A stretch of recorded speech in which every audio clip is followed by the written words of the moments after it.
Think you can save enough to buy a home anymore? Think again.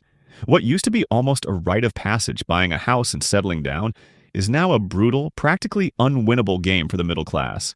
It's like the door to homeownership slammed shut and someone changed the locks. Prices are skyrocketing, mortgage payments are crushing, and every affordable house seems to vanish the second it hits the market. But here's the kicker. It's not just because of high prices. There's a whole web of forces behind this.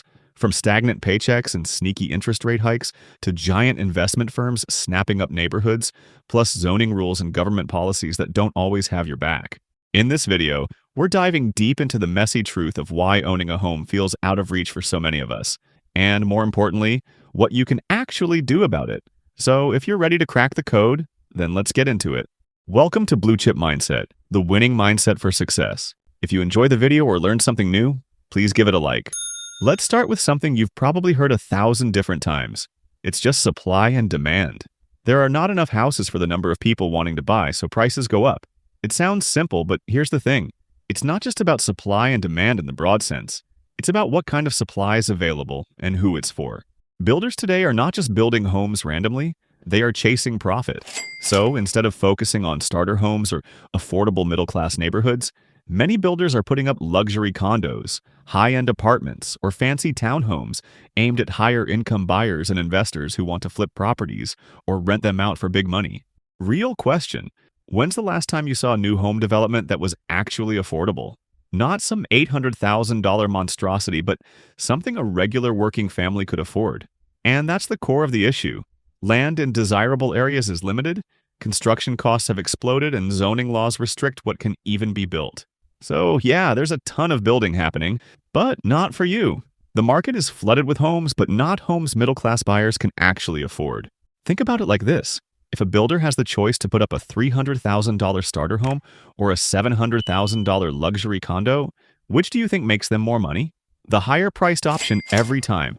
So blaming the housing shortage alone misses the point. It's a shortage of the right kind of homes that locks many middle-class people out. Now, here's where things get really frustrating. Wages haven't kept up with the insane rise in home prices.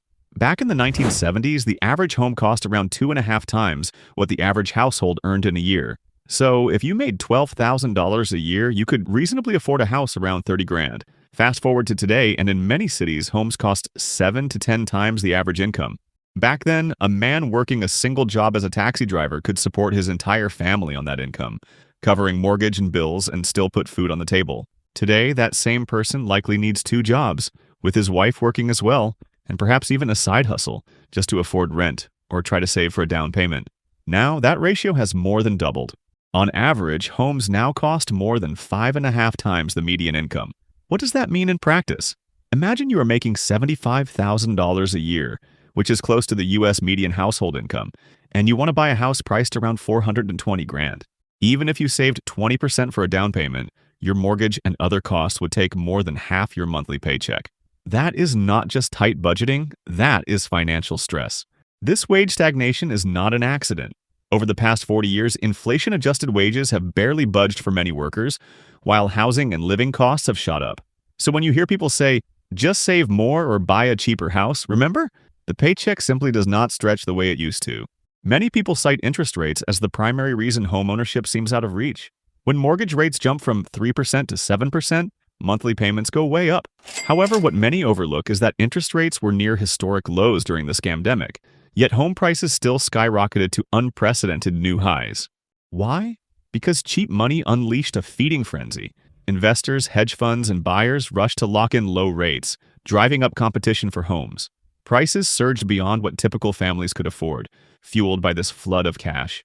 To give you an example, on a $500,000 house, a mortgage at 3% interest would cost about $2,100 a month. If rates climb to 7%, that jumps to roughly $3,300, a 40% increase just from the rate hike. However, remember that the house price itself had already climbed, making the monthly payment unbearable for many. Interest rates definitely matter, but they are just one piece of the puzzle. A bunch of things pushed home prices way up, and it's that final price that hits your wallet the hardest. If supply is such a huge part of the problem, why do builders not just build more affordable homes? Why do prices not come down? Here is where things get political and local. Many cities have strict zoning laws, rules about what kind of buildings can go where. In many places, large chunks of residential areas are zoned only for single-family homes, which limits options for affordable multifamily or apartment housing. On top of that, there's something called NIMBYism. It stands for not in my backyard. Basically, it's when people support new housing in theory, but fight against it being built near their own homes. Take San Francisco as a classic example. Decades of strict zoning laws and community pushback have led to a massive housing shortage and astronomical prices. On the flip side, cities like Minneapolis have loosened zoning rules, allowing more diverse housing types, and have seen slower price increases. This isn't just about builders or economics. It's a political and community fight that directly affects housing affordability. Now, here's a big one you might not realize. You're not just competing with other families when trying to buy a home. You are also competing with giant investment firms. Companies like Blackstone, Invitation Homes, and even Zillow for a while bought tens of thousands of homes across the country. Why? Because single-family homes have become lucrative rental investments. Blackstone alone owned more than 80,000 homes nationwide at one point. This means fewer houses are available for families looking to buy and more rental demand, which pushes rents and prices even higher.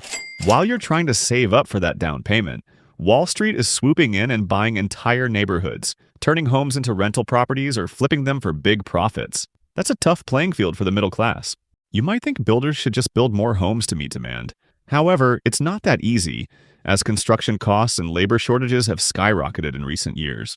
During the scamdemic, lumber prices shot up by more than 200% because of supply chain issues and tariffs. Skilled construction workers are harder to find than ever, so wages for those workers have climbed, but that also slows down the speed of new builds.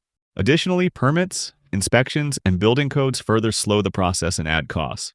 All these expenses are passed on to buyers, making new homes more expensive.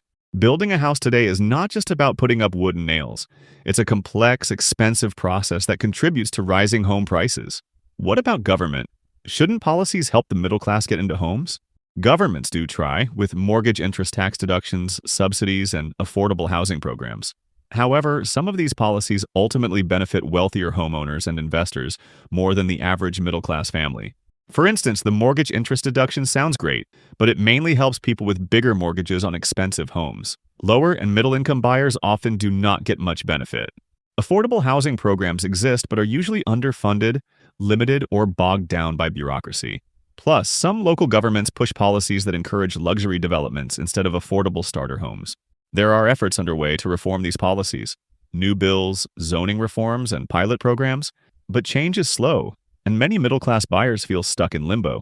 It's a tough situation, no doubt, but that doesn't mean you're out of options. Even though the market feels stacked against you, there are still practical steps you can take to keep the dream within reach. For starters, try checking out neighborhoods that are just starting to pop off, those hidden spots before prices go through the roof. Getting in early can save you a ton down the line. Also, don't sleep on first-time homebuyer programs. Many places offer grants, low-interest loans, or tax credits that can help offset those high upfront costs. It's worth digging into what your city or state might offer.